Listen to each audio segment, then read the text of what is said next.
Assalamualaikum warahmatullahi wabarakatuh. Saya Leo Roidi, kelas 10 RPL absen 6. Saya akan memulai video tugas kelompok Mulok Betawi tentang Jakarta.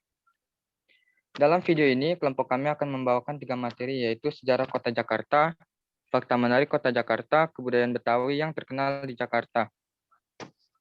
Yang pertama, sejarah kota Jakarta. Sejak tahun 1956, tanggal 22 Juni ditetapkan sebagai hari jadi kota Jakarta. Sebelum ditetapkan sebagai ibu kota dan berkembang menjadi kota terbesar di Indonesia, wilayah yang saat ini dinamakan Jakarta mempunyai riwayat yang sangat panjang. Riwayatnya sebagai tempat hunian manusia dimulai ketika digunakan sebagai pemukiman sederhana pada zaman prasejarah. Hal ini dapat diketahui dari situs-situs kepurbakalaan prasejarah yang ada di Jakarta. Kemudian, pada masa kekuasaan Kerajaan Tarumanegara atau sekitar abad ke-5 Masehi, wilayah ini dikenal bernama Sunda Kelapa. Sejak saat itu, Sunda Kelapa sempat beberapa kali mengalami perubahan nama dan terus tumbuh sebagai kota pusat perdagangan hingga akhirnya menjadi kota pusat kekuasaan seperti sekarang ini. Asal-usul nama Jakarta. Antara tahun 397 sampai 1527, wilayah yang saat ini disebut Jakarta masih bernama Sunda Kelapa dan berada di bawah kekuasaan kerajaan Hindu. Pada 1527, Pangeran Fatahillah dari Demak berhasil merebut Sunda Kelapa dan mengubah namanya menjadi Jayakarta. Pergantian nama tersebut diperkirakan terjadi pada 22 Juni yang kemudian diperingati setiap tahunnya sebagai hari jadi kota Jakarta. Jayakarta mengalami perubahan nama menjadi Batavia saat VOC menguasai wilayah ini pada 1619. Dalam sejarahnya, nama Batavia mempunyai masa hidup yang sangat lama, yakni hingga 3 abad lebih. Saat pendudukan Jepang di Indonesia dimulai pada tahun 1942, nama Batavia diganti menjadi Jakarta atau Jakarta Tokubetsushi.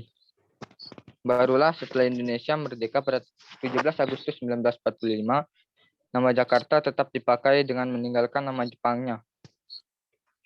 Sejarah kota Jakarta pada periode Kerajaan Tarumanegara Jakarta yang masih menggunakan nama Sunda Kelapa tumbuh menjadi sebuah kota pusat perdagangan. Menurut kesaksian para musafir Portugis, Sunda Kelapa dipimpin oleh pejabat-pejabat tinggi seperti Tumenggung Sang Adipati dan Syah Bandar. Kelimpahan hasil perdagangan itulah yang memikat bangsa Portugis di Malaka untuk membangun benteng di Sunda Kelapa. Namun sebelum rencana itu berjalan, Pangeran Fatahillah lebih dulu merebut Sunda Kelapa pada tahun 1527 dan mengubah namanya menjadi Jayakarta. Perdagangan di Jayakarta semakin ramai hingga timbul persaingan di antara pedagang-pedagang Eropa, khususnya Portugis, Belanda, dan Inggris. Orang-orang Eropa tersebut saling berlomba untuk memperoleh konsensi dari penguasa setempat untuk mendirikan kantor dagang. Pada tahun 1619, Belanda memindahkan kantor Serikat Dagang VOC dari Banten ke Jayakarta. Setelah itu, Jayakarta diubah namanya menjadi Batavia dan dijadikan sebagai pusat kekuasaan Belanda di Indonesia.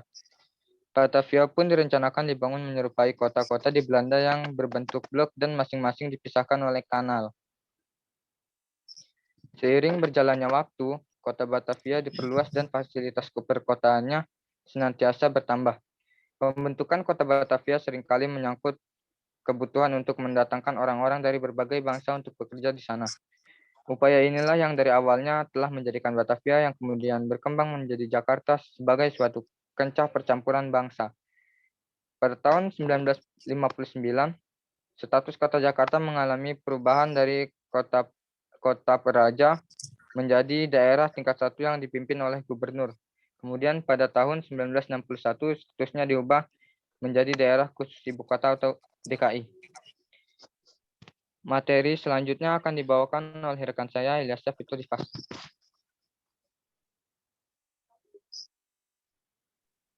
Oke, baik. Terima kasih ya, rekan saya Leo Roidi. Selanjutnya, ada fakta menarik kota Jakarta. Satu kota dengan status provinsi. Sejak Indonesia merdeka hingga 1958, Jakarta merupakan bagian dari Jawa Barat. Statusnya berubah sejak 1959. Ketika Presiden RI pertama Soekarno mengangkat Sumarno Sastromojo sebagai gubernur pertama Jakarta, status Jakarta pun diubah menjadi daerah khusus ibu kota atau DKI. Pada 1961, dalam 5 tahun, Jakarta terus berkembang sehingga menjadikannya sebagai pusat bisnis dan politik. Dampaknya, Jakarta menjadi satu-satunya kota yang memiliki status setingkat provinsi. Sekitar 70% perputaran uang Indonesia terjadi di sini. Kedua, 10 kali ganti nama. Seperti yang diketahui dalam buku sejarah, kota ini dulunya bukan bernama Jakarta. Setidaknya ada berganti 10 nama yang diawali dengan Sunda Kelapa. Seiring dengan banyak negara yang menjajah, namanya berganti menjadi Sta Batavia, Gemeente Batavia, Stad Gemeente Batavia. Saat dijajah Jepang, nama ibu kota menjadi Betsushi dan Jakarta Toko. Setelah proklamasi kemerdekaan, namanya berganti lagi di Jakarta Kota Prajakarta, pemerintah daerah khusus ibu kota Jakarta Raya, hingga Jakarta seperti saat ini. 3. Kota mall terbanyak. Warga Jakarta tidak akan bingung mencari pusat perbelanjaan. Pasalnya, Jakarta memiliki mall yang sangat banyak, yakni sekitar 173. Beberapa di antaranya seperti Plaza Senayan, Senayan City, Plaza Indonesia, Grand Indonesia, FX Sudirman, Lipo Mall Kemang, Puri Indah Mall, Pondok Indah Mall, dan Mall Taman Anggrek. Kamu biasanya pilih nge-mall kemana? 4. Memiliki festival terbesar di ASEAN Jakarta. Jakarta juga punya pameran tahunan terbesar di Indonesia, yakni Pekan Raya Jakarta atau PRJ, atau Jakarta Fair. PRJ pertama kali digelar pada 1968 melalui gagasan-gagasan Samsudin Mangan yang kala itu menjabat sebagai Ketua Kamar Dagang dan Industri atau Kadin. Ide itu muncul untuk meningkatkan pemasaran produksi dalam negeri yang mulai bangkit pasca tragedi G30S. Hingga saat ini PRJ terus digelar secara tahunan hingga menjadi pameran perdagangan multiproduk sekaligus festival terbesar di kawasan Asia Tenggara. Melalui PRJ, pemerintah ingin mengenalkan berbagai produk unggulan dalam negeri. Spesialnya lagi, festival ini juga menjadi barometer perkembangan perekonomian nasional. 5. Kota dengan gedung pencakar langit terbanyak di Indonesia. Dari sekitar 87 kota di seluruh dunia, Jakarta berada di urutan ke-10 dengan jumlah gedung pencakar langit yang punya ketinggian lebih dari 150 meter. Per Juni 2019 ini total ada 90 gedung pencakar langit di Jakarta. Jumlah tersebut masih sedikit jika dibandingkan Hong Kong dan Cina dengan jumlah 355 gedung. Materi selanjutnya akan dibawakan oleh rekan saya, Farhan Fauzan Ramadan.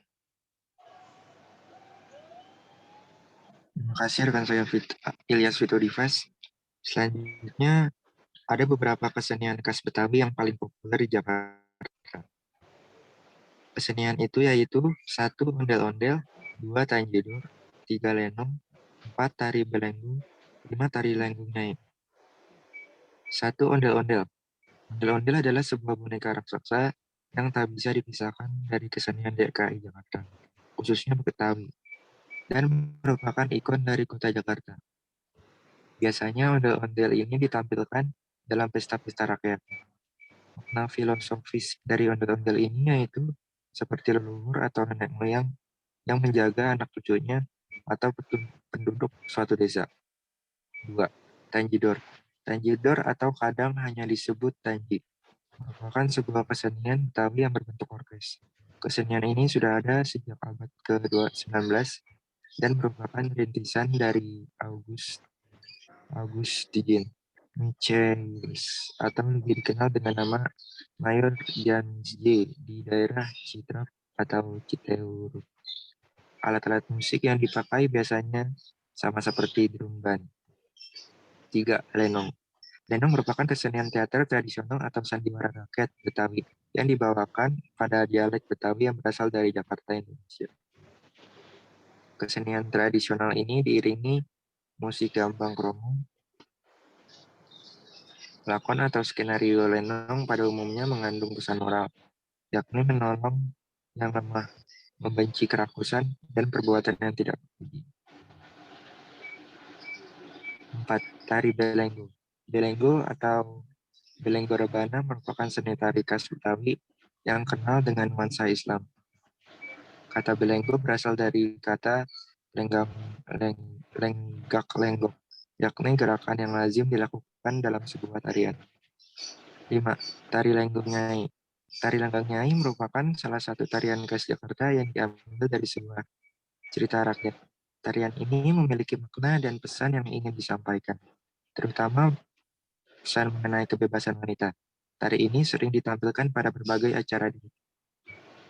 Tari ini sering ditampilkan pada berbagai acara di Jakarta.